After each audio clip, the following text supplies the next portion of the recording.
You believe that? That last thing. I finally had a bit of oomph. We- Go, Patrick, take control of this. All right, welcome to the Frazetta podcast 2. And we are live.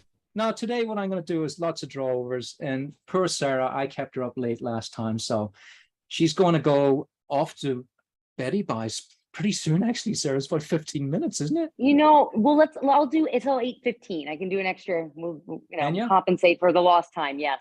Yes. All right. Thank you, Sarah. Now, if you've got any questions for Sarah, we were going to have Sarah look around the gallery and stuff, but I don't know if it's going to happen. We could try it. I'm going to pull this screen out right now. Sarah, or Melanie and Rachel, tell me if on the YouTube screen now that you can see this getting bigger. Let's have a look. Meaning all our faces. Let's have a look at this. Tell me on YouTube Live, are those heads bigger? Not on YouTube Live? Not seen it yet, Patrick. No? So that's only for Zoom. Okay, so Sarah can't do we'll have to do that another time, Sarah. We wanted to do a tour of the Frazetta Museum. That would be marvelous. And Sarah will be the host and nothing will go wrong. No.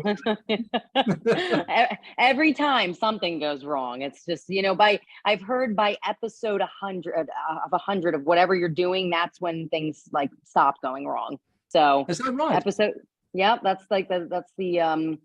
That's the common ground of people saying, okay, now it's easy. Episode 100. So, What am I complaining about? What am I exactly. Okay. 99 to go. Well, I'll get into these Frazetta drawings. Let me see what I want to look at. I had a little go at drawing some Frazetta the other day. Like I said, I didn't want to embarrass myself, but I went ahead and did it anyway. So I had a look at Is it Luana? Wow. Imagine hiding the name of the title. I think it's Yeah. Luana. Yeah. Luana, she was a savage of the beasts that raised her, the thrill adventure of a lifetime. I'll have to check that out on YouTube, check that movie. Now, what I did, I learned a lot about Frazetta the other day that I didn't know before, and it came from doing a little study of his work. So I'm going to just expand this a little bit. Actually, I need that real estate. And Melanie and Rachel are taking the heat off me because they're looking at everything I can't see, which is the comments. And I looked at these three things. I looked at this little drawing here first. Let's examine this. And I was just noticing, Patrick, your girl with dagger. Wow, that study. I have to say, that's gorgeous. Well, I love her hip. I nearly wasn't going to put it up because when I put it next to Frazetta, it looks horrific. Let's turn that off. There, it looks okay. Looks all right. This, by the way, if you're not seeing me on Instagram, is one of the drawings that got me banned on Instagram. I'm banned now, so you can't see anything. So they banned this being too salacious. It was too salacious. Unbelievable. And I was talking to Sarah, and she's getting banned as well. Everybody's getting banned in the art world. Yep. And I was talking to Amanda. Yeah, I was talking to Amanda, the model that I was drawing this from, and she says, "Oh, we're all banned," and it made me feel better. Yeah. I went, "Oh, we're Yeah. all banned." We can All start right. our own social media platforms one day. We just got a lot of money, some developers. We'll be fine. We can do it. I think it's required. I think it's required. She made me feel good, like we were in detention or something. All the cool kids. Yeah. I was Yeah, happy we're the with that. rebels putting beautiful things out on the internet and being banned for it. Very interesting. Right. I know. So that's what got me banned. So I've just been drawing just for myself, just for the love of it. I'm happy I'm banned now when I think about it. I'm just drawing. So I drew this little thing. Now I took I think it took 5 minutes on this, 10 on this, and 15 on this. And you can see that all the life is in the 5 minutes. You see that? And then you start to do a little breakdown, and that takes a bit of brain power. Not that this doesn't, but this is coming from mileage. So mileage is what Frank had in abundance. He did all those comic books, years and years of drawing every single day. And then it just seems easy after that. And that's the mileage. When you have to actually go back and reverse the cogs and say, this is how it happens, you actually slow back down again because you're explaining how you did it rather than running with your heart. So I'm trying to explain here what Frank did, how dare I, when I looked at this. And this is what I looked at. And this is when I discovered that it was even better than I thought, even better still. It's just endless like that. And I was saying to Sarah last time that Frank is one of the very few artists that as I get older, I appreciate even more, which is so rare because you usually see all the faults as you become more facile in your own work. You start to see the faults of other artists, see the clunkiness in their work, you know, the bad anatomy, all that stuff. With Frank, you just see it all better. You go, wow, not only did he do that, but he did this. He knew his anatomy, and then he bent it this way. He did whatever he wanted to do to get the result, and it was amazing. Now, what I did discover is that Frank did smaller rib cages than I thought. And I can see that they're small, but I didn't realize they were so much smaller. So you can see over here, I'm going to have a look at the Moon Maid. This is the one I really was clunky with. Let's have a look at the Moon Maid. One of my favorites of all time. Now you can see how clunky my drawing is because I'm trying to recreate a Frazetta, but look how slim the rib cage is. Look how small it is. It's so tiny.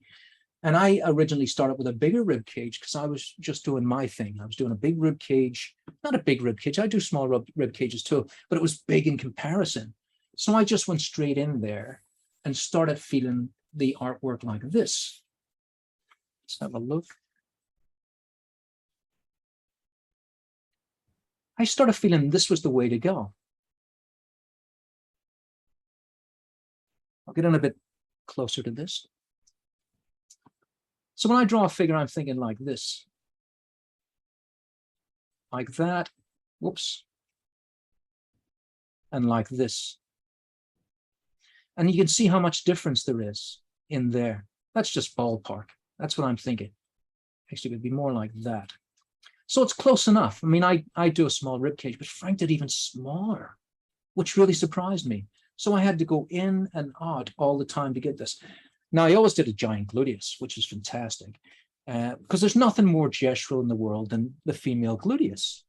That's why they revere. That's why TikTok is just glutes all the way through.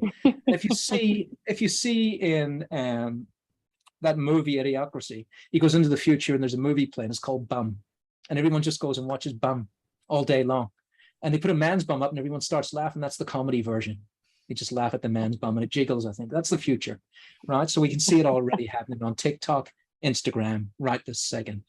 But they're not banning those bums. They're banning these ones, the art bums. Okay, that's a good description of me. I'm an art bum. I give up everything to be an artist. Just bumming around. I didn't care. Okay.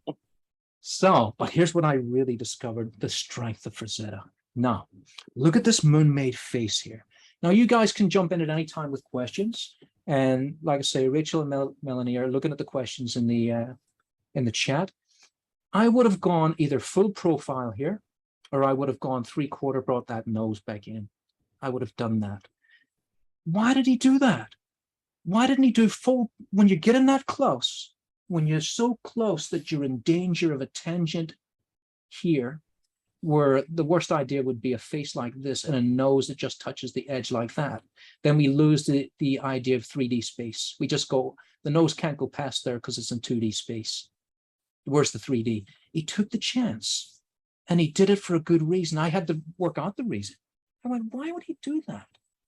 And by exploring that, if I did it differently, what would happen? And I discovered what would happen. We no longer see her expression. From a profile view, we lose that little mouth. Because from a profile view, what you'll end up with is a little eye like this and a mouth that does this. You'd end up with that. Look how gormless that looks. He wanted to show that, I mean, we could have had the mouth open like this, but it still would have looked comical. You know, it wouldn't have looked just like this. The thought, especially in these eyes. See that? Look at the worry right in there. Let me get a smaller brush. Look at this. And look especially at that tiny line saying so much right there. Incredible. And that's why I took the risk of being so close to that point. Amazing. I would have done myself. Wow. I would have done a little bit of that coming around. But even that would have left something a bit strange. He took all the chances, all the things that I would have done. He didn't do it. Let me do this from the side. For some reason, my Wacom tablet is also giving me a delay across this way for some reason. I don't know why. So I would have done this. Put a little muzzle in like that. Brought it around like this. and done that. And then we would have had that. But look how it doesn't say anything at all, other than I'm a little bit sad. Look at this. It's got courage in it. It's got bravery in it. I still drew on top of that after making a new layer. Idiocracy. Amazing. So I went in and did it. I had to fight the cogs. I had to fight all the cogs that were in me to get into Frazetta's mind, to get this little face. I had to fight them. So it took me, I was drawing along there. I was doing a little you know, do. When I was drawing this, it was a breeze. It was absolutely a breeze. Let's go back and see why, and then we'll come back to this. Where is she, Luna? And this little minx here. Let's bring her over.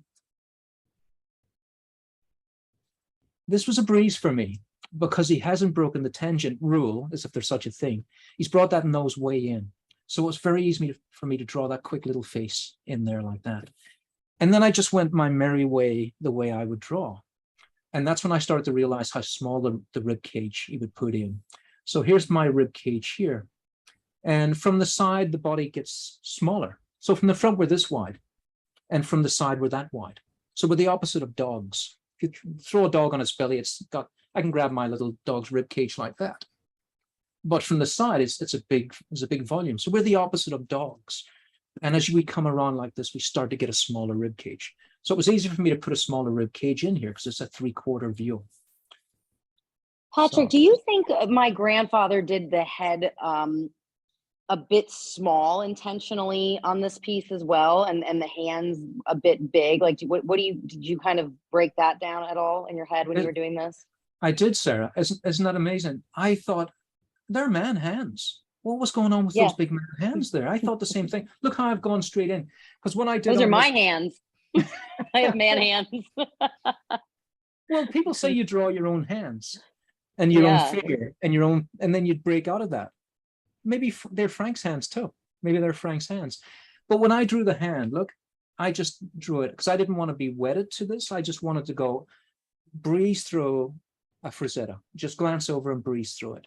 And look how I automatically put in these female hands. Do you see that?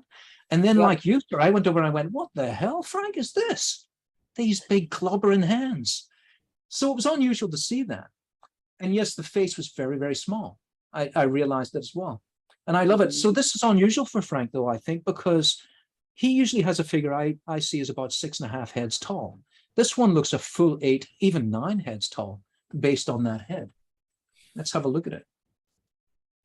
So let's go in here. We'll take the hair out. The hair has to come out.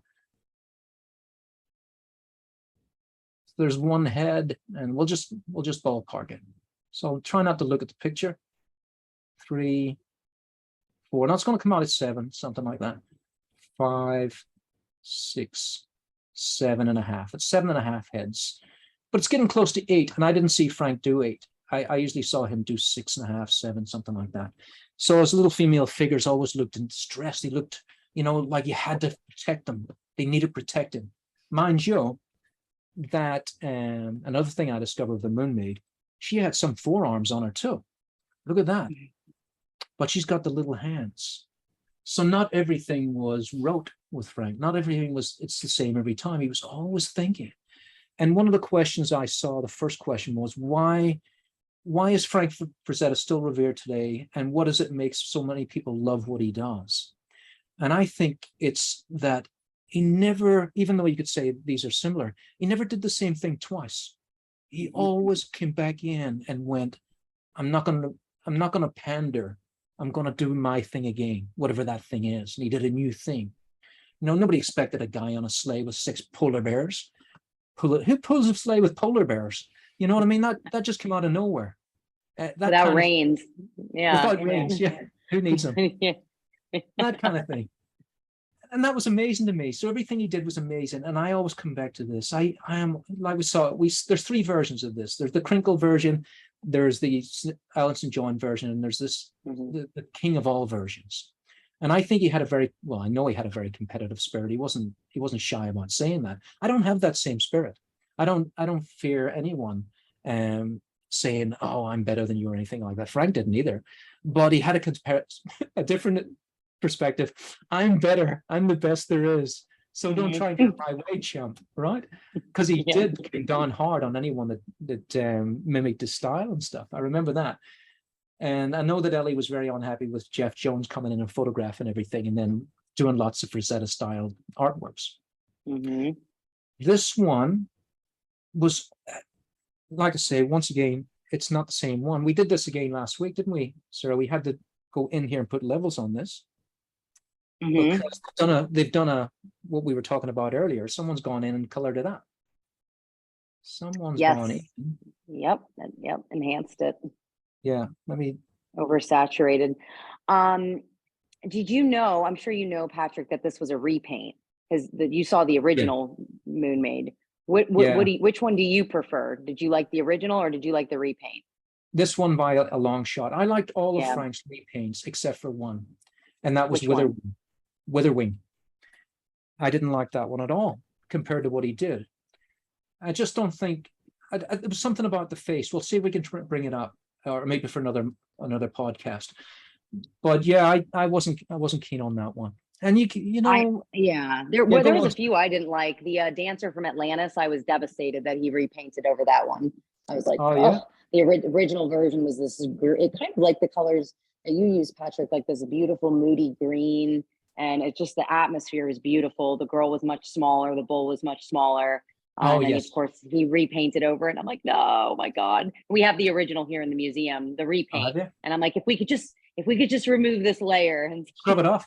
Yeah, you can do it with terps, but it's a big call. It's a big call. Yeah. You could very, very slowly do it with terps and save the under. What was the timeline difference between the repaint and the paint, the original?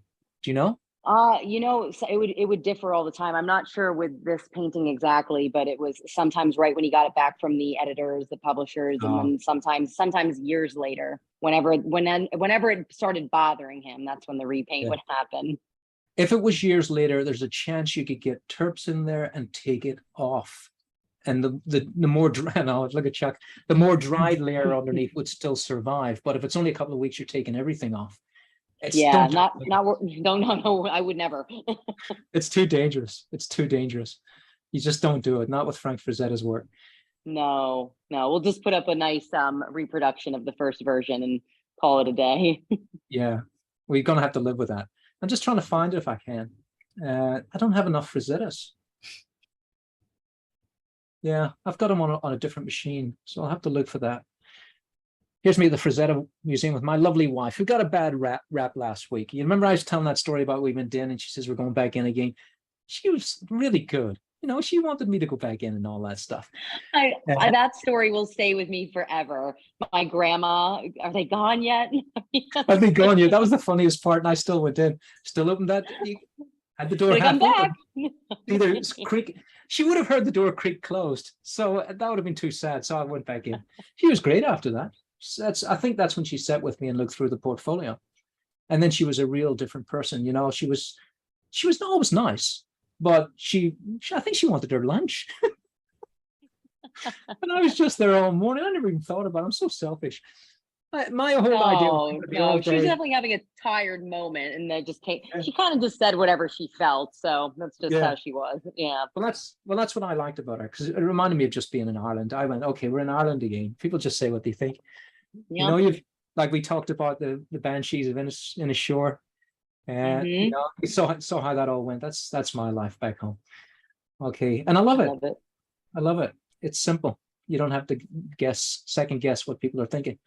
No passive aggression. It's great. That's how we should be as a society. Just say what we feel.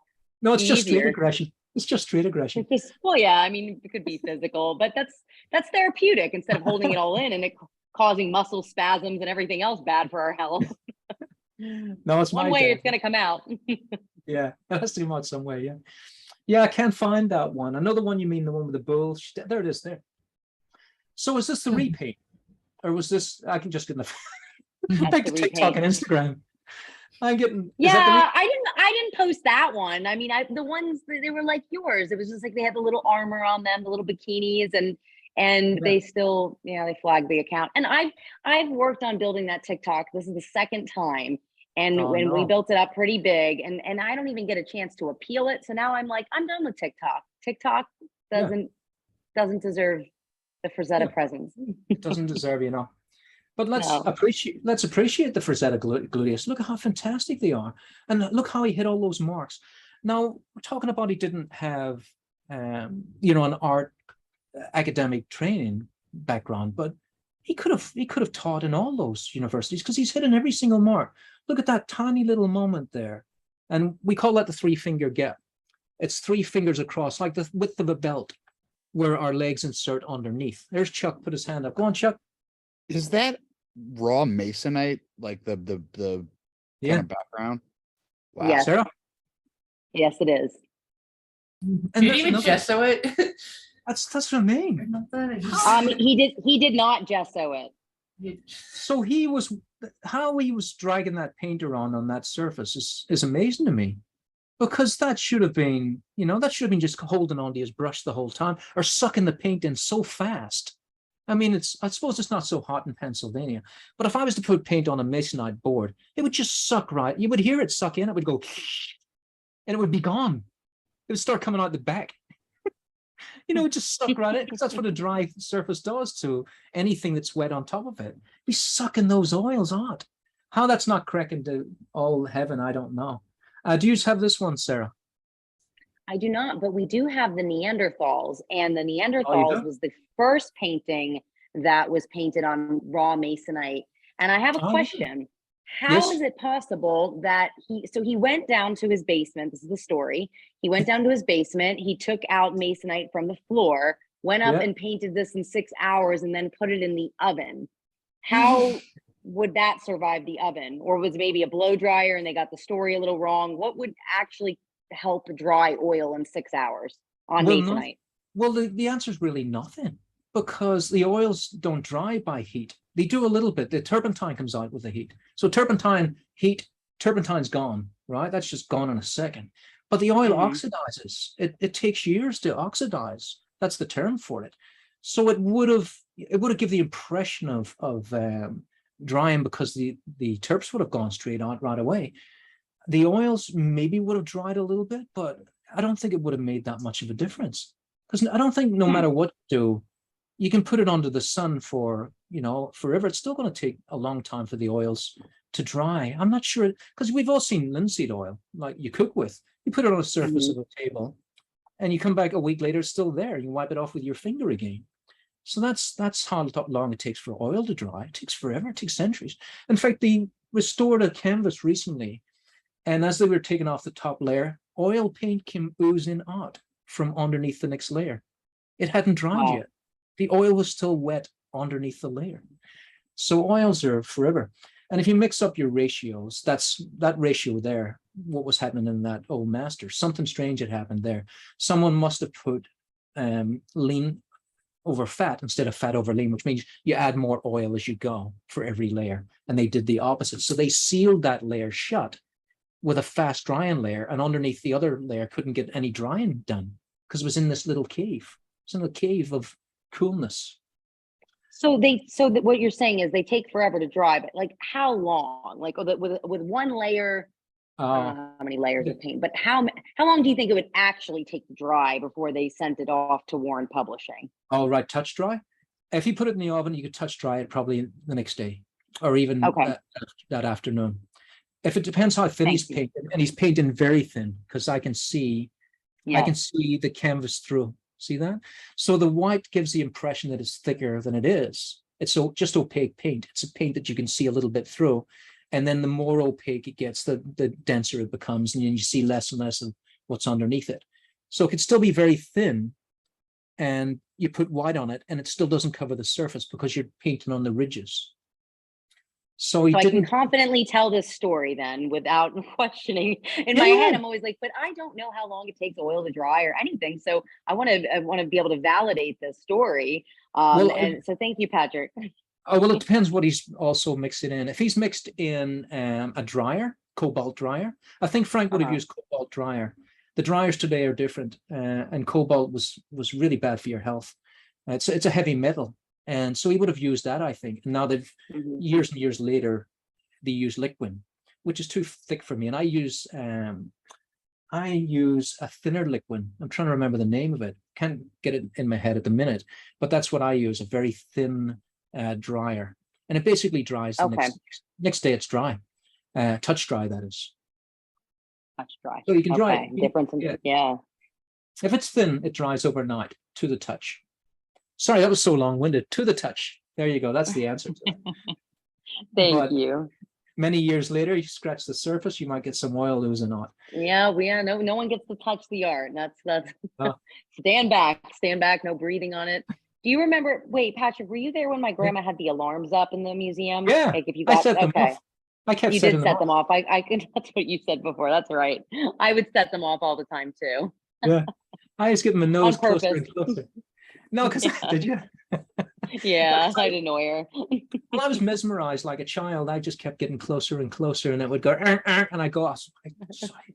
I wasn't trying to steal it or anything. My hands behind my back. You were now. trying to sniff it. Yeah, you're just Someone looking at, yeah. It's just like a simpleton, you know. And look at that. I didn't see that. But there's Frank and my two heroes together, Frank and Boris together at a convention. Forgot I look had at that his face. face. Yeah, he's so tough, isn't he? Funny. Boris, Oh, so yes. gentle. Boris is so gentle, and Frank's so tough. But I think Frank was a very sensitive man when I look at his paintings. What he achieved, you know. But you know, coming like I came from a tough background, you had to be tough, and Frank came from a tough background, you had to be tough. And it's hard to shake that off, you know. Even many years later, you know, if somebody offends me, I go, I don't know what to do here. You know, in the old days, you just punch them in the nose, and now I don't know what to do. You don't do that in a gallery, you know. Here you are, young sir. I take offense to your comment there. You know, I don't know what to do about it. It's so tough. I'll have to get some decorum from the Southern Belles there. They know how to. It's a white glove, isn't it, Rachel, down your way? White glove? Sure. White glove across the chops. Yeah, that'll do it. I'll just get the point across. Yeah. I'll cut you from chops to nave. That's pretty tough talk, mind you, from back then, isn't it? So yeah, so that's what I discovered there. Any questions, Rachel, Melanie, while I take a drink? There was one question about the oven. If he had like a special oven that might have done it. It said, was it possible it was a fan forced oven on low temperature to air dry? I don't think So, they had. I remember it being the kitchen oven. Okay. When they told the story. Good They wouldn't question, have though. They wouldn't have had fan forced ovens back in the 60s, would they? That I seems don't even so. know what that is.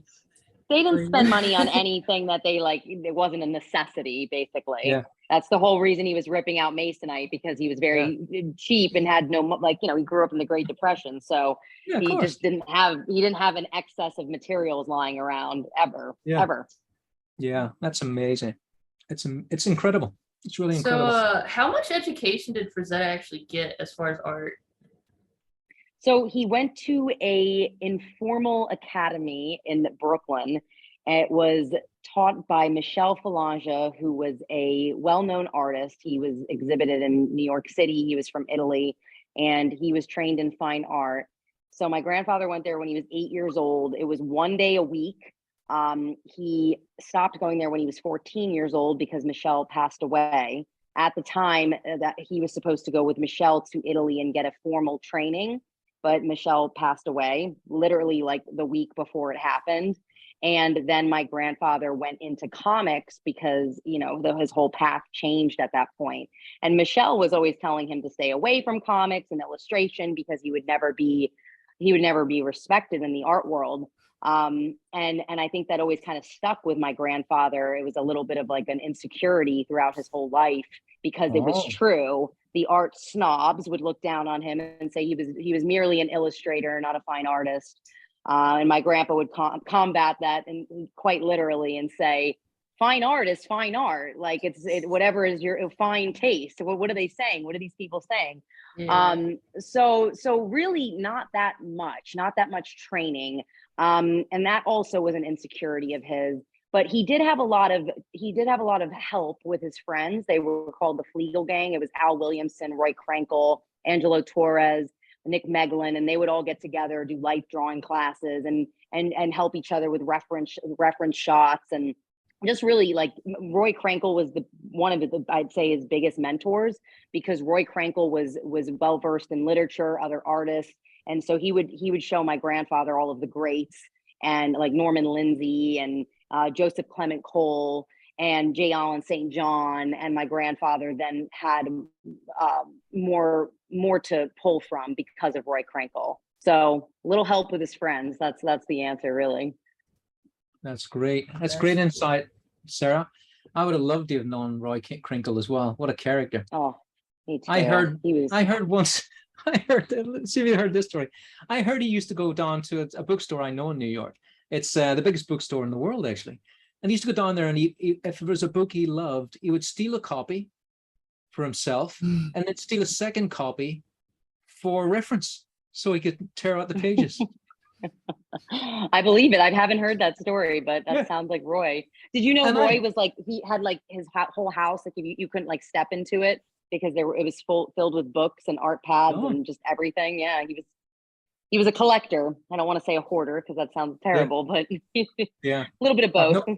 I know so many of them, artists like that. I remember an artist invited me up to a studio once, and when he opened the door, all folders fell out, and we had to step over hills of drawings and stuff to see his work. And it really was just like, you see a rubbish tip in the, in the background, you'd see a tractor pulling it was like that. That's where his easel was, way at the back. Wow. So there's people like that. But I often thought, where does Frank get all of this information? That it's almost like he had the internet way back then.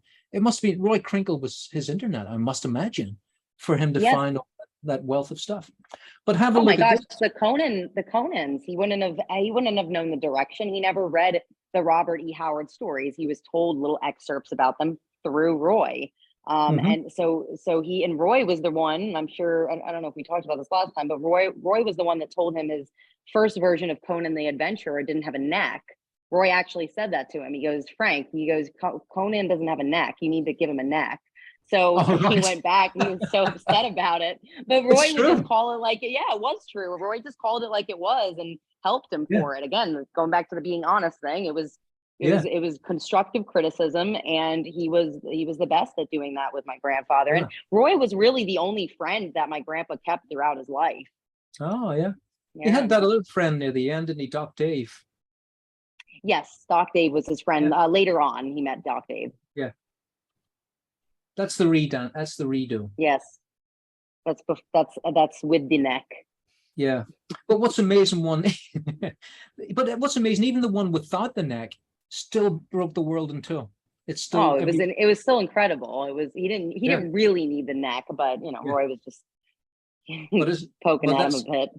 Yeah. But friends like Roy are definitely essential. You need a second pair of eyes. You really do. I wonder if Frank used to wear, like I'm more and more isolated all the time. I came from the studio system. We had studios where all artists were together in a studio. I think Frank would have loved that. I really do. And so he had that with the Fleagle gang. But we used to be in a studio together. We had that. So I can really feel the pain of not being in an environment of artists anymore. So I use a mirror to, look at myself first because I'm gorgeous, but to look behind and see the artwork reversed, to see what all the faults are, and I can see them right away. You can turn the canvas upside down to its side, which I just do. If you saw a time lapse of my studio, it would be just me coming in and turning the canvas round and round like that. You'll go see paint just to get a new eye on it, and sometimes on an angle, because the side and the upside down aren't enough for me to get a new view, and I'd put it on an angle like this and get another view. So yeah, Roy Krenkel, any artist that has a fresh pair of eyes is going to help you with that. Yeah, the mirror trick, that's really helpful. And then taking a picture of it too. I'll take a picture of my art and be like, dear God, what is wrong with me? I'm blind. I know. So it's startling. Look at the picture, Isn't that odd? It's really, because I have to agree with you there. So I didn't understand why that was, because when you take the picture, you're not reversing anything. You're just taking a picture. And just because it's in a different format, for some reason you look at it and go, it's all wrong. I do that every time. I take a photograph of art as I'm going along with it and go, why the hell couldn't you see that wonky arm a minute ago? It is nuts. But I wanted to get back to this one, Sarah, because, about the fine art.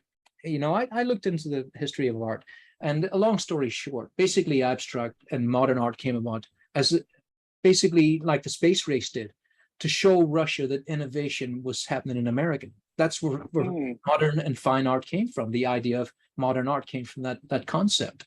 And so Russia started doing abstract art as well. Didn't want to be left behind. And so all of that stuff, it eroded the idea that illustrators were, fine artists, because most illustrators were fine artists and illustrators at the same time at the turn of the century. And there was no problem with that at all, because there was no modern art to put it against. And so we had illustrators like Norman Rockwell, who were fine artists. Not so much Norman, he probably got the first onslaught of this isn't art. But like Bouguereau, for instance, would do work for soap packaging and stuff like that. But it was more like the start of licensing deals. Someone would say, I like that painting, can we put it on a chocolate box? And he would say yes. So it became an illustration now. It became that. Anyway, we're getting off the mark there. But this is the beauty of Frank, and this is what Frank taught me about independence.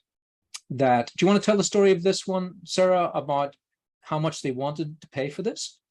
Or do you know this story? I'm sure you do. I know this story. I can't remember off the top of my head how much they wanted to pay. I do know that it was first for a Buck Rogers cover. And then it was denied because they said it was too violent. So then he brought it over. Yeah. Yep. So they denied it. And he was like, what are you guys, crazy? Like, because this was my grandfather's favorite piece of artwork in his entire collection. His other favorites were Catgirl and Death Dealer 1, but this was by far his favorite over even those oil paintings. He believed he did a masterpiece here. And I agree with him. So he took it over to Bill Gaines over at EC. And then they ended up publishing it on Weird Science Fantasy, I believe, issue number 29.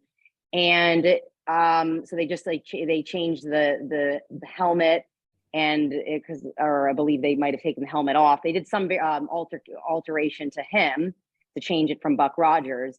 And my grandfather took half the pay to keep the original, because at the time, Bill Gaines was always keeping the original artwork.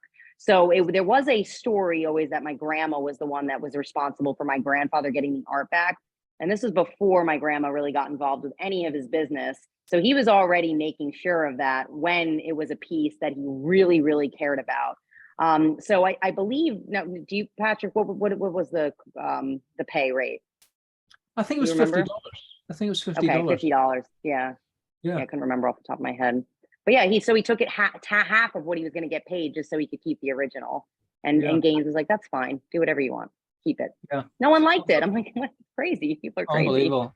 I'll double check it. I have the history of EC comics here from Tatchin, another one of those big, massive books. Yes. So I know how good that one was huge. And it was, yeah. I'll check that $50 thing in that, if it's in that one.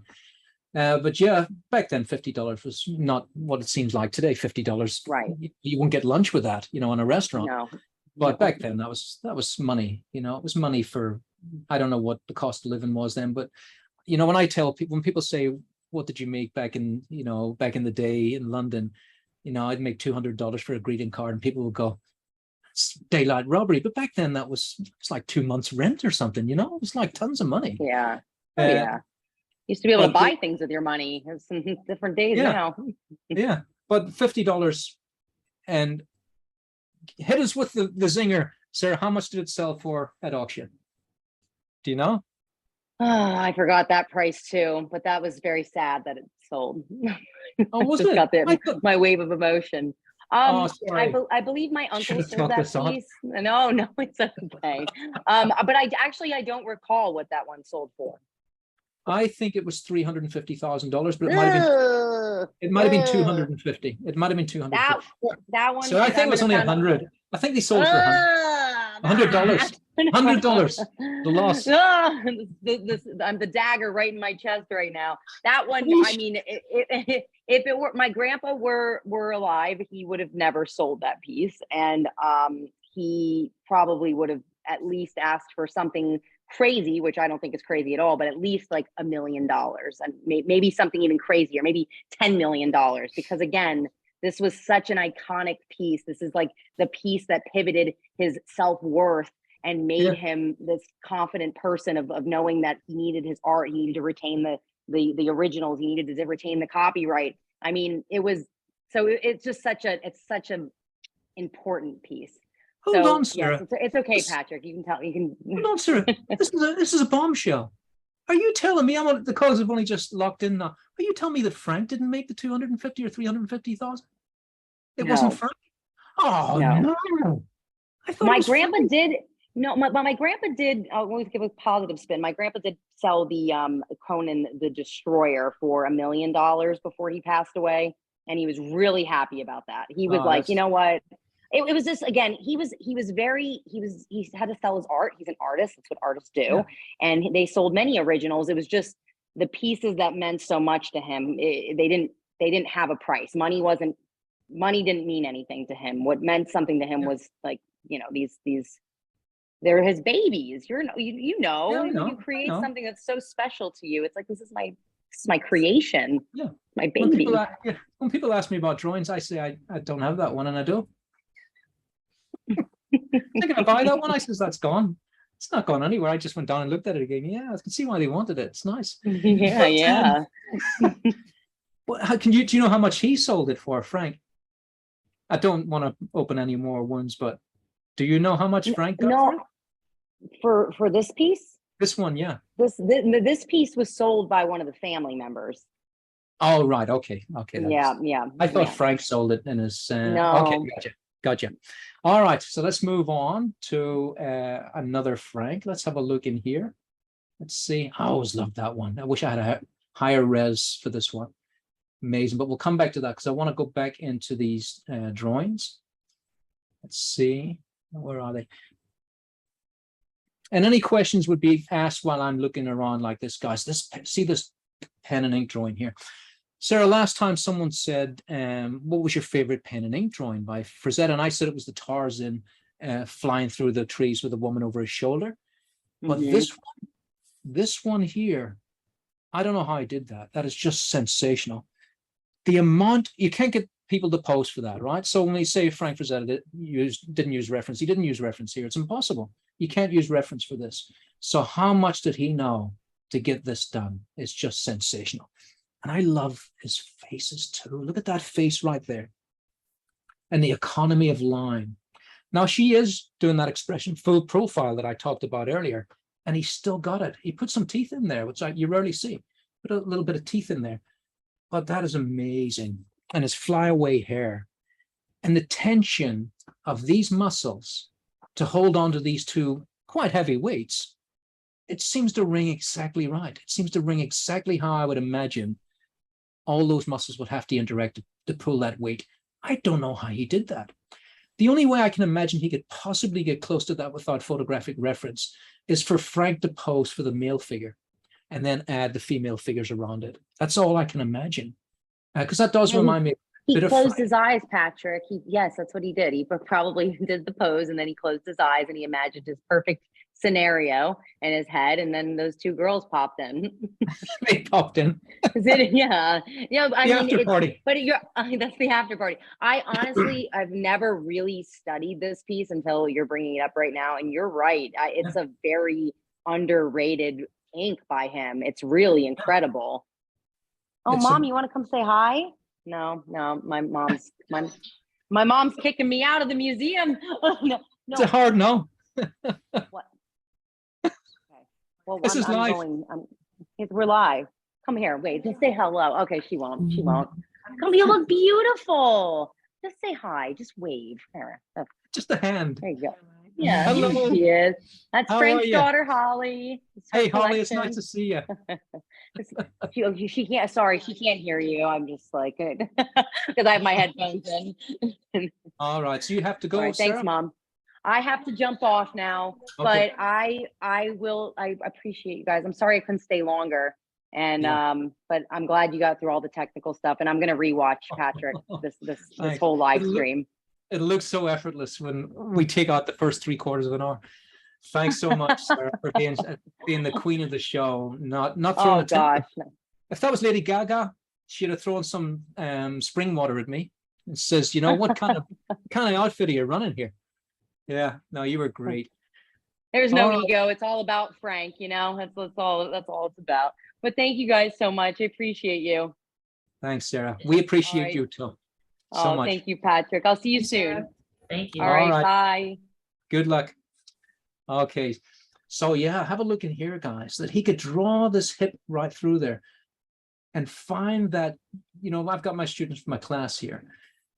You know what I'm like with this, finding these two shapes. It's hard to find it on black and white, by the way. Finding these two shapes here to interact. Look at that. See it? And then you have to bend through here, come out, find that sacrum, and come through again to get this. And he did it perfectly. Look at that. It's just amazing. It's brilliant. Those legs wrapping around are crazy. They really are. And look at them. Look at all of this. The thing If I you know- noticed too is he didn't throw that into shadow, which you kind of could have from that position, but he wanted He to show it. Yeah, he really could have. He could have done so much to get away with the hard work there, and he didn't do it. And look at that little bundle of tendons there. Look at that. And look on here, the rhythm going down. See that? A short curve, then a long curve on the opposite side. And then we have that straight after a curve here for the ankle. Now you might say, well, of course you get that in nature. Not always. He made sure that he got everything exactly how you would want it. Sometimes you'd have to wait for a different angle or a different sort of weight balance to get all that stuff to work at once. And he got it for every single drawing. I would probably make that ankle a little bit thicker. The cheek of Patrick Good Jones. thing Sarah's gone. Unbelievable. But you do see that. You do see things that people do. Like that's a small ankle and a small lower hoof, if you want to call it that. But if you try and fix everything, then your art loses all its personality. And the personality in this is just sensational. Really. But I think it's cool how like the one lady and the dude are like their arms are almost the same and their legs are like mimicking each other. There's like a straight leg on her, a straight leg on the guy, and then like a bent leg on her, a bent leg on the guy, and then their arms are like the same thing. There's like Absolutely. a female shoulder and then a male shoulder. Yeah. I think that's really cool. Yeah. It's like that And that's a sort of good thing. one. That's a good one, Rachel. This is why Rachel, Melanie, Chuck, and did we lose Corey? We lost Corey. Are in the room because they're just premium student and professional artists in their own right, seeing this rhythm stuff. And we're talking there about echoes. And so if you can get echoes in your work. Now, does it have an E? Echoes. Does it have an E in there? Oh, don't do it, Patrick. Just echo. Just one. Small E, just tiny echoes. I look for them in pictures all the time. I try and find, can I get something that resembles something else?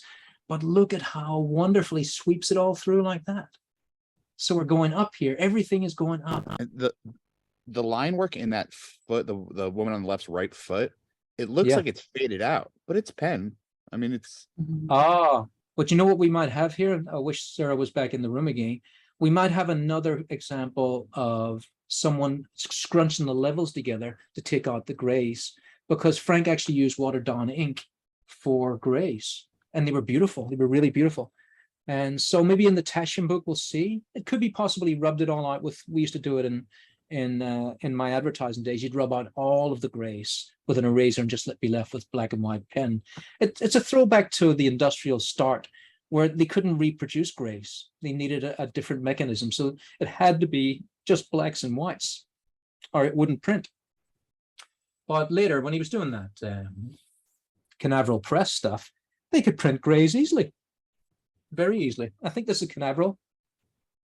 We don't have Sarah at the minute, so we can't tell. We need Sarah's expertise on that. And here's Patrick, the we have a icons. question. Yeah, there's a from Back question. in Go Voodoo. Where can I buy prints of your work? Your Kane and Conan pieces are my favorite art pieces. Oh, right. I wonder if that was, I got the same call on an email this morning and responded to it. I'm not going to do prints. I was doing prints in Australia, and the expense was getting so much for the sheet clay and then for the postage, to the point where I went to the post office one day and I was making less than $5. And I'd gone, that's me spending a day going around and getting this stuff, putting it in package and taking it to the post office, $5. I would make more money in McDonald's. Not that there's anything wrong with that, but there's an example of what's the point in walking around town for 2 hours and making $5? That's the reason I stopped doing prints. But I am looking at doing, because they have to be good. I am looking at doing prints on my web store via drop shipping. But I'm hearing a lot of bad stuff about drop ship. If Corey was here, he would tell me all the evils of it. I'm sure he would. Let's have a look in here. See, there's example of wash. See it in there? And that's overwash dot. What is going on in that one? Yeah, this was a strange one. Yeah. You know, people say, what would Frank think of Instagram today? Well, he'd be shadow banned right away. You know, everything. What would Frank do today? I think he would probably not bother with social media. I think he just, because he wouldn't want all of this, you know, oh, you've done that wrong, you've done this wrong. You know, everyone's got a voice now. Once upon a time, you had to be a scholar to talk to an artist and have an interview with them, you know, but now you can just, you know, like I said, that kid last week said, that's not how you draw an arm, bro. And I went to, you know, what shall I respond? And then I looked at his profile and he was doing little muscle poses. He's only 12. Imagine if I'd have gone for him. Yeah. It'd be horrible. Yeah, that's what he wanted. That would have been terrible. You're beating up on a 10-year-old kid. So I don't know. You don't know who you're talking to. You have no idea. So let's have a look back in here. And you guys ask questions too. It's doing that thing. It doesn't want me to go into Photoshop for some reason. Can you believe this? I'm always getting bullied by the internet. Always. Let's go back. Where is it? I know where it is. Pat, Yes. Patrick, actually a question to confirm, because I have a couple of your books on painting. Is this the medium you use now? Can you see the Galkid light? It is, Chuck. Thanks for bringing it up. It's Galkid Light. Yeah, that's the one I use. It's a good one. Because you get the liquid and it just goes off in the bottle. You know, when you open the cap and then put the cap back on, do that 50 times and all of a sudden you got this big gungy solid thing that you have to poke through to get to your liquid. So you're not really getting a great deal. By the time you get to the bottom of the bottle, you've only used about that much of it. The rest of it just solidified. So yeah, Galkid Light doesn't solidify. I not to get too off topic with that, but Yeah. do you do your kind of 1/3, 1/3, 1/3 with that with Gamsol? Yeah, And Gams. Yeah, and 1/3. do you do That's that what the I whole want. way through, or do you start taking out linseed? No, it's all the way through. It's not linseed I use anymore. I use walnut oil. So it's a slower dryer, but it's not flammable. So the problem with linseed oil is, you know, for years they said if you leave it on a rag, it'll burn your house down. It'll combust. Never happened to me. But I said to my friend, this is what I use linseed oil. I says, watch it doesn't combust. It never happened to me. First time he used it, it went up in flames. He came into his living room and there was a fire. He says, you're recommending this thing in there set my house on fire. I said it might combust. I'd never seen it happen. It happened to him right away. Dry air, bit of spark, boom. So yeah, that's why I use the walnut oil, because I'm in a wooden house. I'm not going to take that risk. You know, I had a friend in Ireland, he fell asleep frying chips and set the whole kitchen on fire, and he's asleep there for all night, and it burnt itself out. It's a brick house. It's no problem. That would have been the end of him in my house. Toddsy said his name from way back. Open the door with a big face all black like that. What happened to you? Burnt the chips. What was he on? Just sleep through I that? was out drinking. Okay. We were all drinking too much. It was Yeah. Ireland. We were all drunk. I had been drinking that night too. Went home, came back, see him. He answered the door and he was smelling of smoke. It's been a rough day. On fire. All right, so let's have a look at this one. So yeah, have a look here, guys. When you're watching this on the replay, it might be worth your while maybe doing what I did here and just breaking that down. I went in there just to examine it. I usually do this in class, don't I? But there I just did it. I drew it on the side. Just go in there and find out where that rib cage is. You know, find out where it is. Now, what I'm indicating here is not the rib cage. It's just basically the link across. The rib cage obviously ends at the 10th rib here and the 10th rib here. Look how Frank is taking the 9th and 10th and the 8th and 7th, really pushed it. So there's where he's pushing. Pushed it till it breaks, you know? And this is from his comic book days where he was just fearless. You know, academically, you wouldn't see that in a life draw class. You know, the model would be breathing in and out, This is a moment of action when someone is just about to throw that spear. You only get it in one hit, and you never get everything you want, but he did. He got everything he wanted. Look at that, push through here and then through, but this leg, look at the rhythm of that. He knew where the overlaps were too, and the foreshortening of this to get that dynamic, just incredible. But you can see I've worked out all of his muscle dynamics. He really knew his anatomy. Anyone that says he didn't, always coming off at the hip right there after the great trochanter. So the great trochanter bone is buried right in there. And then this muscle coming around the biceps femoris coming around to attach right onto that patella. Bing, bang, boom is Italian, isn't it? For getting that in. And then this tendon right here, that's the biceps femoris. Sorry, that's the vastus lateralis. Vastus lateralis coming in to attach onto the patella. I'm glad I corrected that live. And then the biceps femoris attaching down for this bone right here, the fibula. So amazing stuff. He knew all of that and was able to wobble in and out of it. And even in there, he did something nobody does. He put some creases on the flesh. That's low res. Oh, I don't know how he was doing all this. I really don't. Without reference. I mean, you really have to know it. It's incredible. There's the vastus lateralis, vastus medialis, and then the bundle of tendons coming down to create that crease. So you can see these double bumps that I'm working with here. Right there for every painting, whatever you do. But he's really pushing it. Look at that wibble wobble. That's real John Booth. Yeah, go on. I find it interesting as like from a storytelling perspective, this woman has a thick ankle. You know, it's sturdy. She has a thick ankle. Like, yeah. She looks like a warrior, you know. Isn't that amazing? A storytelling thing. Like that's like a little, yeah. He didn't just do the same ankle for every woman. Yeah. And look how he knew that often mistaken idea that we always have the heavy on the outside and we've got a big curve on the outside and then we go down for the lower curve on the inside. Same here. See it? Curve, curve. He knew that the ankles did the opposite thing. And you see that so commonly misconstrued where people do that all the way down for the ankles as well. So you get the highs and lows. You got the high here and the low aspect there. High here and low there. You've got those feelings all the way through. Like that. And he knew to turn the ankles at the last minute just to get that torque. And that's what's given us that beautiful pull around. He hasn't put in the curve here of the fibula or the anterior muscle for the big toe. He hasn't put that in. Tibialis anterior. He hasn't put that in, but we feel it. Feel it in that shadow right there, coming around the underneath that big toe, attaches onto there.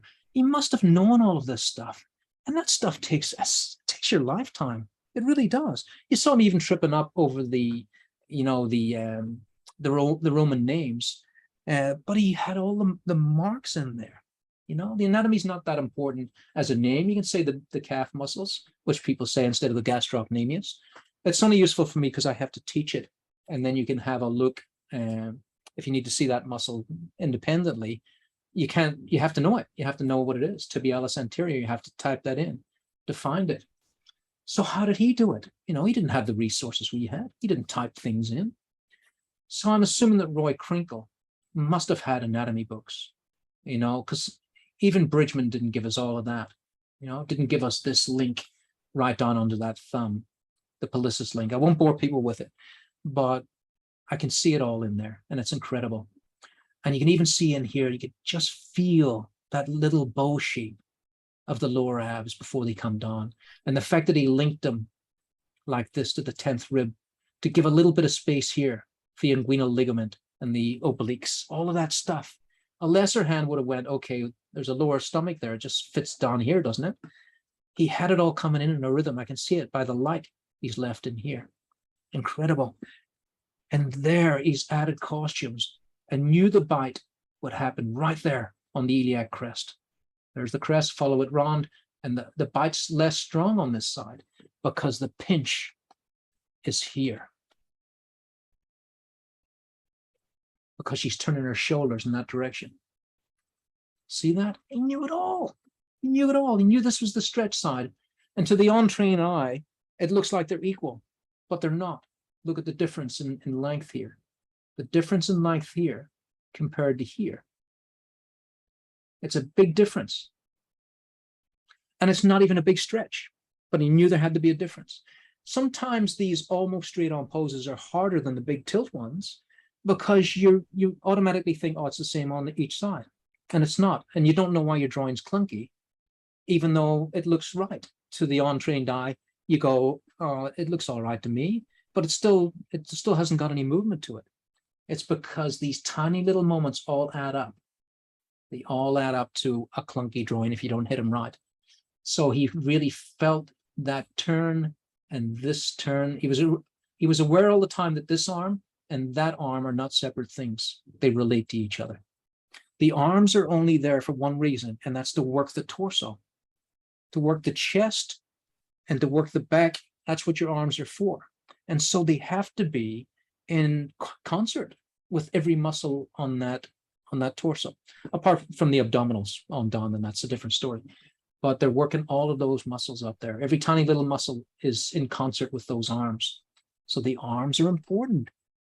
It's very important to know what all of these arms are doing at all times.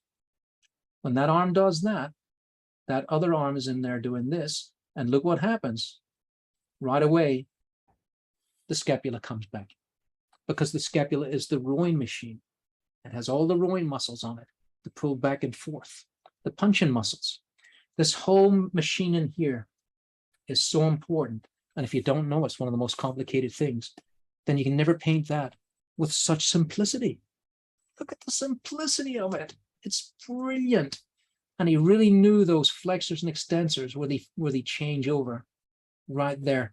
He just knew that ulna bone end right there for that little pinky finger, always on the pinky side. And now we've got all flexors onto there. And look how I just did that. And it automatically placed that bracelet. To see that? It's going back in space. Boom, boom. He really knew. But he didn't fall into the trap of doing the last thing curved. It was a straight because of all of that carpal mass in there. Look, he's even put a little thumb in. See it? Just there. You can actually see it, how it all relates over to here. Just fabulous. He's only done 3 fingers there because he can. I've often thought, can I just put 3 fingers in like Mickey Mouse? You know, that's why Mickey Mouse had 3 fingers, because Walt Disney said 4 fingers are clumsy. They look clumsy. Just give them, so you look crazy with 3 fingers. Well, have you ever seen a talking mouse? You know, you can do anything you want. So he had 3 fingers. Put a glove on it, then he said. Everything fixed. And that kind of looks a bit like, you know, the Mickey Mouse idea there. There is a little moment there, just there, where we can see that he's done that. Those lovely little flexible fingers. See that? Just beautiful. What do we call those, Chuck? Those The kind of fingers? fingers. Yeah, what do we call those kind of fingers? Witchy poo fingers. That's right. Speaking of what do you call it, what is the you said the name a bunch of times in one of our classes, the little triangle in the elbow. Oh, the Allegro. Yeah. It's a little. Oh no, sorry, I know the one you mean. So it's a couple of The muscles. Dorito. The Dorito. Dorito. So that is the Anconius. Okay. Anconius. The Anconius. So we're not going to see it there, but it's in there. It's just slightly. Let's just get in a little tighter. It's just basically in there. It's busting a move around the other side is what it is. You'll see it from the other side. You'll see it on that drawing we just looked at with Frank, the pencil drawing. You'll see it everywhere. There it is there. Right there. I'll do it in red. Whoops. Oh no.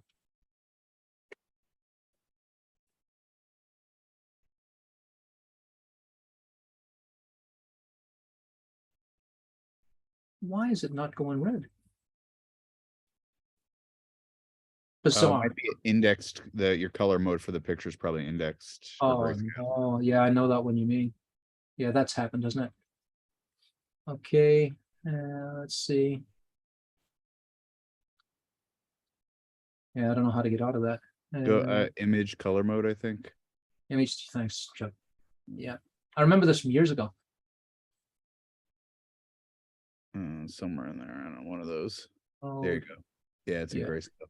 It's in grayscale. So, thanks, Chuck. That was great. how much I needed you right there. And you were there for me, buddy. You were there. You know, if it was Nam, you're the guy I want next to me.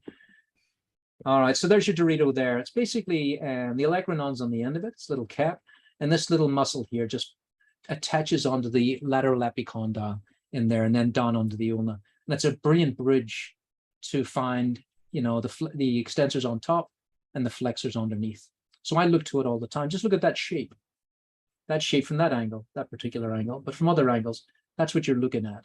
And then you're in a wonderful structural world that you can riff off on the other side in gestural world as much as you like, or up this way like that.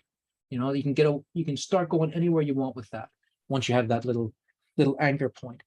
So I'm always looking for the bone masses, you know, the points of reference, and then riffing off of them for gesture. And he did it so well everywhere. You know, he was so great at forearms, and so great at rhythm too. I always like the way he did forearms. Like I look at that a lot. Yes, forearms were brilliant. They really were. And I think what it was is he had great forearms himself. You know, if you see photographs of Frank, he's got arms like a mechanic. You know how you've got bodybuilder arms, and sort of sometimes they just end up looking a bit lumpy, a little bit thick.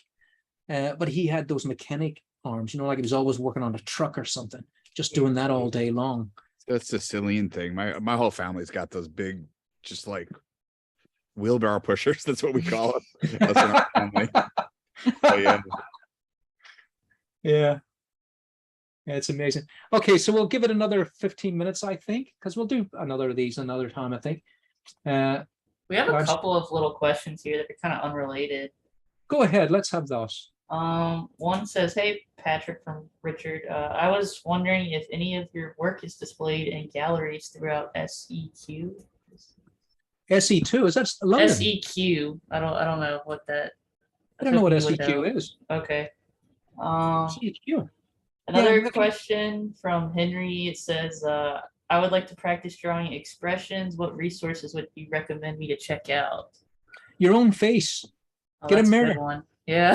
I was thinking of what you did here with the Moon Maiden. Which one was it, Melanie? Checking out Frazetta's expressions. I think what you were able to capture with your study of the Moon Maiden. I think that's. The Moon Maid. Yeah, absolutely.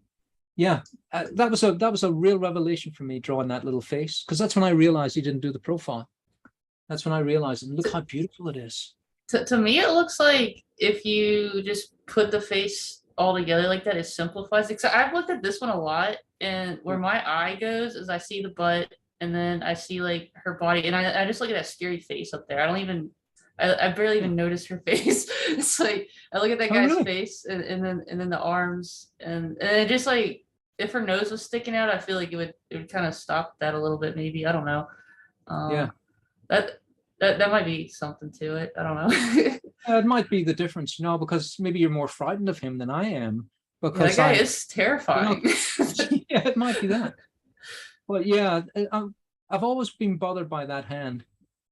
I really always felt it needed to be like that, you know, pushed out with the knuckles, because it's going around the corner, but it's not reappearing anywhere. I think, hold on. Kind of flattened it out. There, it's doing that. Yeah, but it feels awkward. That's the only thing about that. You know, this is a repaint that I thought, if you repainted that, just that touch there, but you can't have everything. It's just amazing, just beautiful. One of my all-time favorites, definitely top 5, right there. So I'll look at a couple more. If that guy can get back and about SEQ, whatever that means. You said Southeast Queensland. Yeah. Oh, Southeast Queensland. Okay. No. Everything I do, I sell. It's as simple as that. Except for the drawings, I just keep them. So no, but my art is in private homes, but there is a gallery in Tokyo opening up, and it's going to have 3 big pieces of mine in there. Every once in a while they appear in New York or something like that. I say that like it's regular. Once I had a painting in New York gallery, and it was really special feeling, you know. But no, I sell them. I just sell them. Even if I don't want to, I sell them. Let's see what that one was. I'll just bring it up. if it's in here. Hope so. Let's see. I just sold this one. That one's going to be in a gallery in Tokyo. That's the one I didn't want to sell. That was on my wall for years, just sitting on the wall for years. And I didn't want to sell it. I just wanted to keep it. And what does that tell you about art? You know, it's not about money. Even though we were talking about money there, it was because artists are usually ripped off and artists are usually poor. You know, the first to be attacked for some reason, you know, the McCarthy hearings, Instagram bans, straight to the artist. Don't know why. Easy. Seems to be easy a common trope. It's like Yeah. art, yeah. It just easy pickings. yeah. And they burnt all of Norman Lindsay's paintings. Yeah, so that one's going to be in Tokyo, along with the big Conan one. But where is that? Not allowed to say Conan, it's a barbarian, alongside a big barbarian picture. So I don't want to get sued. I know the Conan people, they're fine with me. They've already said nice things. Don't see it in there. Let's come back. Next time we do a podcast, I'll bring that up. But you can see how big my paintings are. That's why there's not so many of them. See? They're big paintings. And even that doesn't tell you, because it's a shallow focus lens, it doesn't show you that that picture is actually twice as big looking when you're there. They're huge. They're really huge. Jim Steranko. Name dropping. Julie Bell. All these great artists. You know, we're so lucky to have them. I'm so glad they were all here before AI. Because AI is, you know, it's here to stay. And I hope it doesn't become what most people do, because you just can't beat this. The process, you know, painting this was just the most wonderful thing in the world. When I was there, I was in a world of my own. That's halfway through a painting. Look at the joy of just putting the umber wash in there. Just the feeling of it. That's not a prompt. See that? And then start moving further into it. Just the most great thing. And you know, is there ever going to be a day when a whole lot of AI artists get together and hug each other and say, look what I did? You know I what was, you did. I was super depressed when that AI stuff started coming out, and it's actually made me a much better artist, because I said, I'm going to just paint because I like to do it. I had to kind of like come to that, like, I'm never going to be better than the robots. And now I'm actually enjoying doing art more than I ever have in my life. So, you know, this has come more times than once, Chuck. You know, Photoshop we thought that was the end of us. And it was just the beginning of something new. That's all. And we became more valuable, you know, all the time. Traditional artists become more valuable all the time because there's less of them, because people go the easy. People always take the easy route first, most people. And then, you know, people like us that love the process will just keep on doing what we do and become more and more valuable all the time. I mean, like I say, I have a bunch of AI artists, and I'm not rubbishing it, by the way. Enjoy yourselves. As long as you're getting validation from it, that's wonderful. But I can't imagine a day when you're standing there with a collector and they go, what was the prompt for this? Yeah. Tell me the process of the prompt. Well, I thought vegetables, and then I thought maybe carrots, and then I added a rocket ship, and I got this carrot rocket ship here. Amazing, that prompt. You know what I mean? I'm going to get a ton of flack for this. I don't care. I feel like it can be used for certain stuff, and maybe it'll just be like a different vein of art. But I don't know. Like it's spectacular. Some of it's absolutely spectacular. You know, it's hard to ignore it. But yes, you're going to be more and more valuable. Yeah, for like paintings, it just seems like if a person's not doing it, it just I don't know. It seems boring. Yeah. Look at my simple life here. Little plug stuck in there, a couple of rags, some paint there. Most wonderful world. You know, have the window open and office walk chair. out. Yeah. Dirty old office chair. It's probably, I think there was a smoker owned this before me. I don't care. If you look at Jack Kirby's workspace and Frank Frazetta's workspace, it looks like they were on the bones of their ass. It looked like they were, it's all about this. No matter how rich you are, 3 feet ahead of you, or even 2 feet ahead of you, is nirvana. Whether you're a billionaire or whether you're a pauper, it's just that far away from you. And that's your whole world. And look how much I'm involved in this. Just loving every second of it. You got your books on the shelf. It's the most marvelous world. You know, I had to go and get eye drops for my eyes. I said to the doctor, what's wrong with my eyes? I'm like a child. I've got gunk in my eyes every morning. Says that's dry eye from computer screens, from looking at a computer screen too much. Have you guys got that? Is that Melanie saying she gets some? Yes. Did you? Yeah, For the, work. yeah, the way just like sitting at a desk all day makes you feel. When I was doing like so much digital art, I started getting like tennis elbow because you're just like this all day, Just in one where spot. Yeah. where you're like standing up with it and like Yeah. making something cool. I don't know. like, I mean, I'm even doing exercise there. Look at that, running up to it. Yeah. Look at that, running up there. As macho as you can get. The crew cut and everything. See my little tropes up there, from Universal Studios? All that stuff's in your purview. But when you're at a computer screen, it's kind of not. You're kind of locked in there, aren't you? yeah. But It's cool, but if you're sitting down with it for so long, it just like it burns you out. Your eyes are bleeding and your back hurts and your arm hurts. I never feel that way with drawing traditionally so much. Like I don't feel that way at all. It's true. But I use it. These are, there's digital roughs in here. I'll find some. So it sounds like I'm rubbishing it, but I'm not. Please don't think I am. These are digital roughs here. So handy. Get in, get out. For stuff like that. It's really fabulous for that. But at the same time, you've just done yourself out of $200, $300 because people like to buy the little, a collector can start a collection from your little color rough if it's on a canvas piece. And once a collector gets a piece of art from you, they become obsessed. They need another piece. It's what collecting is, People did it with baseball cards. They just I used to do it with Star Trek cards. I go and buy these cards from the shop when I was a kid with bubble gum in them because it had pictures of Star Trek. That's a mind game. What use is that to me? It gave me great joy. I really loved opening the packet. I didn't know what I was going to see. A scene from Star Trek. Today you just turn the Netflix on and watch the whole show. But that's collecting. Go on, Chuck. I was gonna say, if I can ask another frank question about it, do you have Rogue Roman? That's my favorite Frazetta. I love that painting. That's brilliant painting. That's a brilliant painting.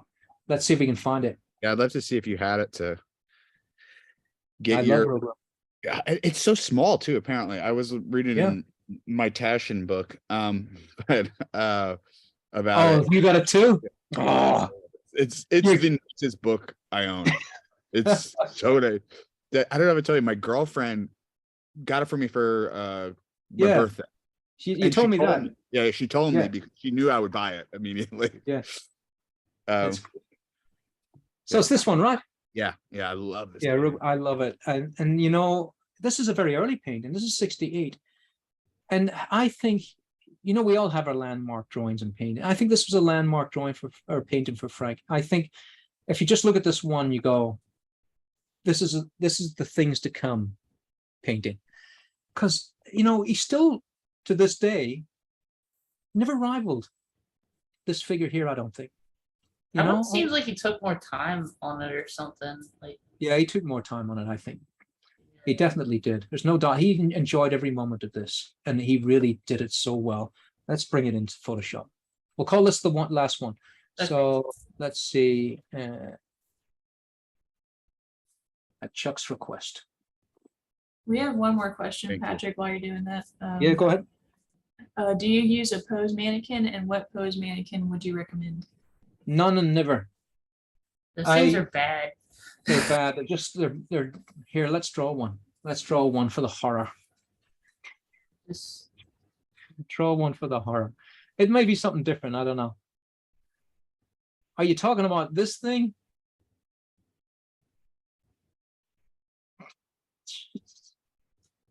Yeah. There's no anatomy. There's nothing to those that are of much value. Is that what you're talking about? Throw that in the garden. But if you're talking about if you're talking about the Andrew Krosh, I think it's Andrew, something like this. Something like that. Maybe a W in it. Something like that. I don't know. He did it's not a mannequin though. It's a statue of anatomy, and you can turn it around on a plinth. And it's just the most beautiful thing in the world. And I think it's from 3D Total, might be those guys. I'm not too sure. Andrew Cross. Is it that? One of the students did his course, I can't remember. But that is just fabulous. And you take the arms and legs. You can only take the arms off, actually. Take the arms off and the head off. Brilliant. But these things in the dustbin. I've had a few action figures that I've drawn actually that I felt were kind of useful as like a beginner. Yeah, that's If better they than have the that. muscle, you know, if they're nicely sculpted. Some are Oh, yeah. horrible. Oh yeah. But what these things will do is it'll teach you to stop, start, stop, start. Whereas we really want to draw an arm like this, you know, with a hand coming down at the end like this. You know, we want to, that's a leg. It just shows you that arms and legs are the same thing. We just managed to stand up. They're the same thing. When you look at a dog's feet, it's just hands, but longer. That's all it is. They're just longer hands. We decided to stand up.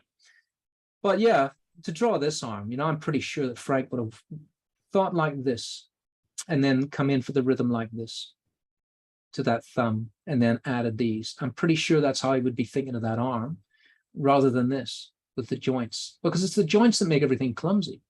I love that the arm attaches onto the side of the ribs there.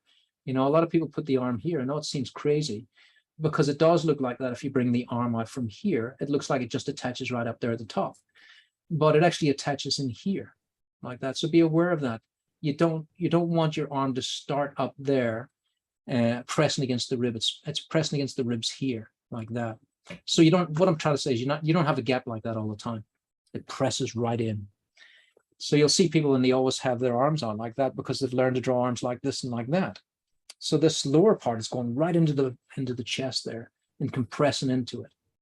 And you see Frank using that lovely idea of a squared off bicep rather than that silly thing that you get from here, see? So you would get this like that.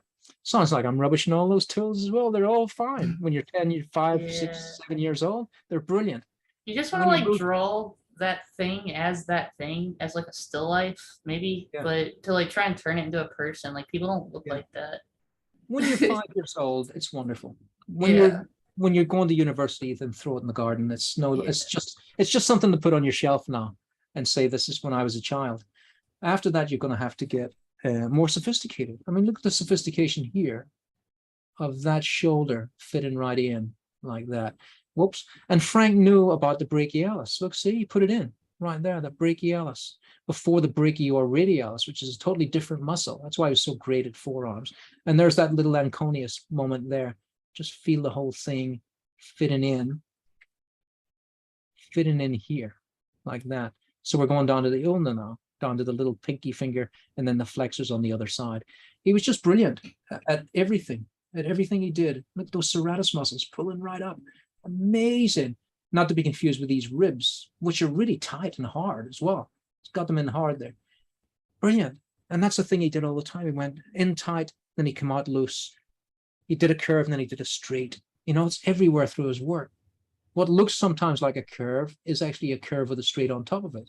So it's got a straight right on that edge to make this whole thing so solid. He was a master at everything. Feel that rib cage right in. This is why I like to draw the rib cage like that. Then it gives you this upper ab as well, like that. So I've gone a bit low on that. Gives you that upper ab. So you can go the 10th here, go up to the sternum, and back down for the other 10th, like that. And then that'll give you that right up to the clavicles. And there's that little guy with his feet. It's almost like the Michelangelo or the Leonardo da Vinci Peruvian man or something. What was it called? Vesuvius?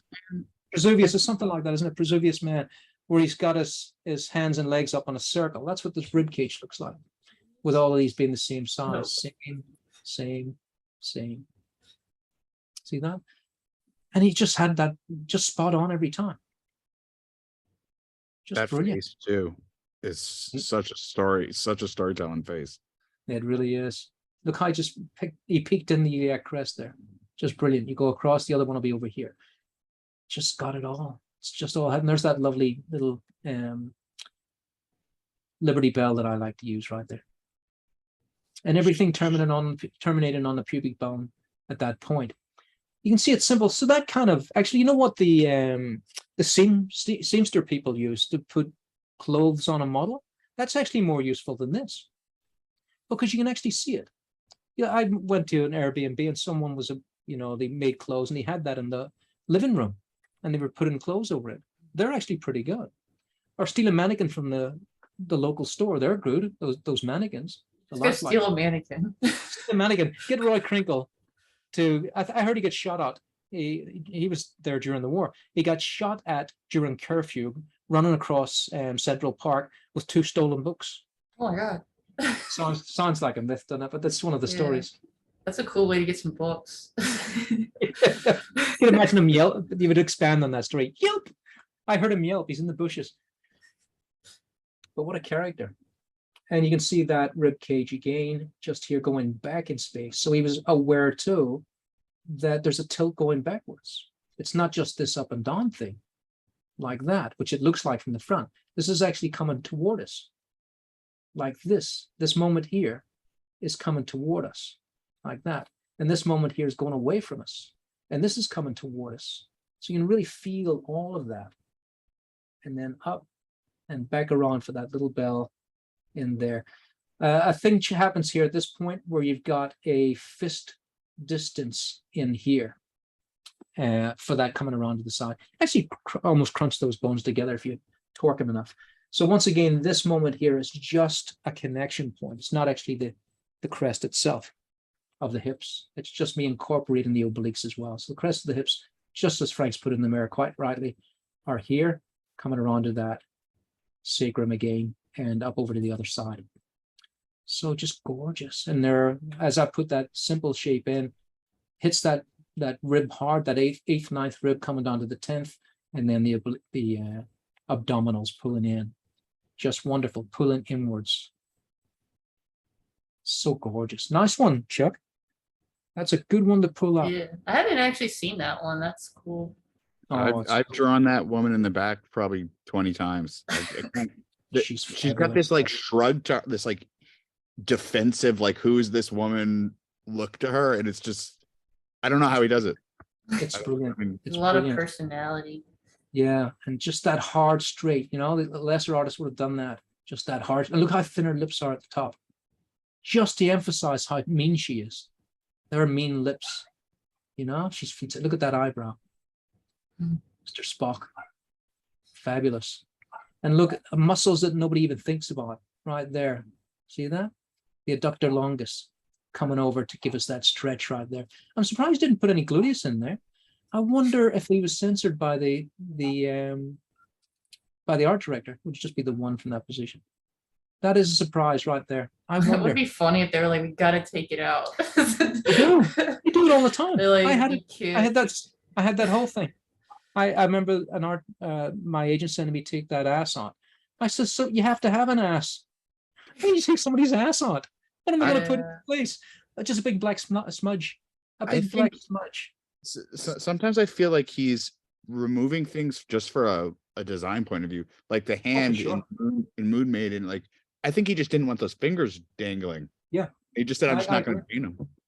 I agree. I think he's so ballsy to he's do. The boss. Yeah. Frank's the boss. Let's leave it on that. Frank's the boss. Let's all be the boss of our. Frank's the boss. He's the gangster of. He's the gangster of art. I mean, he was pretty cool. Gangster. I feel like you gotta be like that a little bit. Like I don't care what people think. I'm gonna just make cool stuff. Yeah, I And think that's the cool people will find me. I think that's a great note to end on, Rachel. I think we all should too, because like Chuck was saying, we all got that panic gasp when AI appeared. We all went, "We're finished." That's happened before. We've gone, "We're finished" before. You know, they said it back when they invented the camera. "We're finished," Bouguereau said. And then what did he do? He started using the camera, got his paintings done faster. That was Bouguereau, right? So it's just one of those things that happen. Let's use it if we have to. Let's for now not. Let's ban it until artists get compensated. And then let's use it when artists get compensated and grow our art from it. That's if they'd have done that to begin with, we'd have all applauded them. Thank you very much for the new tool. That's the problem with it. So yeah, God, it's gone all political, hasn't it? The backlash. I can already feel the wave. You gotta be gangster. It's gonna be canceled. Don't care. I am already cancelled. That's why I'm fearless.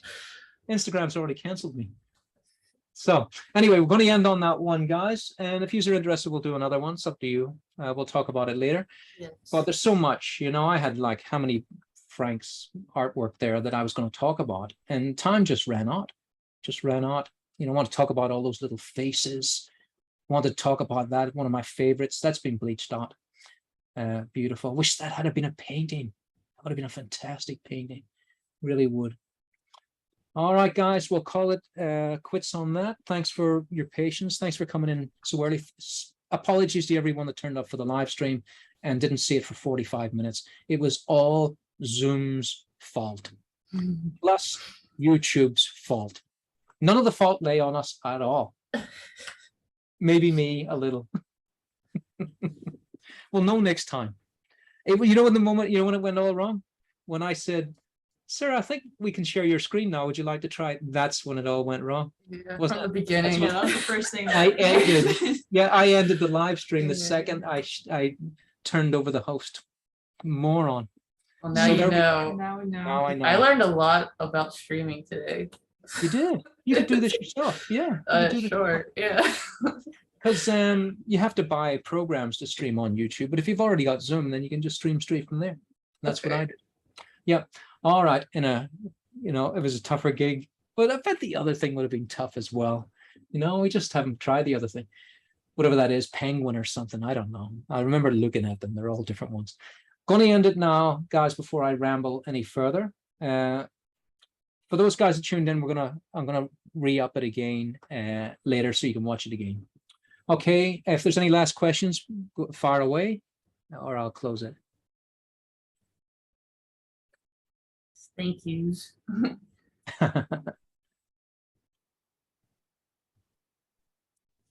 All good? Looks good. All good. All right. I'm gonna stop the recording. We'll still be here. Just stop it for now. Stop recording.